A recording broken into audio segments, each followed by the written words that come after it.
Under the relentless, scorching glare of the midsummer sun, a weary and terribly parched crow found himself flying aimlessly across a vast, drought-stricken countryside, his wings growing heavier, with every passing moment as he desperately searched for even the smallest drop of moisture to soothe his burning throat. He had soared over completely dried-up riverbeds, barren agricultural fields, and dusty villages without finding a single puddle, pushing him to the absolute brink of exhaustion and despair. Just as his vision began to blur and he considered surrendering to the merciless heat, his sharp eyes caught a faint glimmer, coming from a weathered clay pitcher sitting in the shaded corner of a desolate, overgrown garden. Summoning the very last ounces of his fading strength, the crow eagerly fluttered down to the rim of the pitcher, his heart filled with a sudden surge of hope. But his joy was instantly shattered when he peered inside and saw that the precious water rested at the very bottom, far beyond the reach of his desperately stretching beak.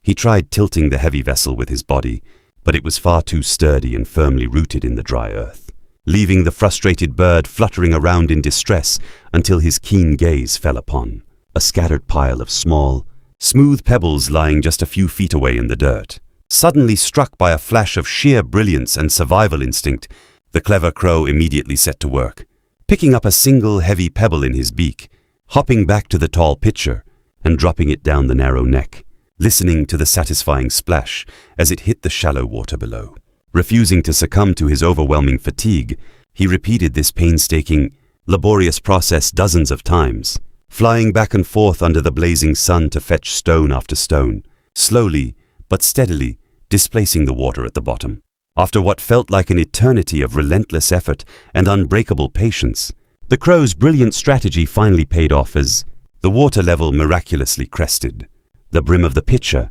allowing the triumphant bird to dip his beak into the cool, life-saving liquid, drinking deeply to his heart's content before taking to the skies once more, completely revitalized and serving as a timeless testament to the power of perseverance and ingenuity in the face of seemingly impossible odds.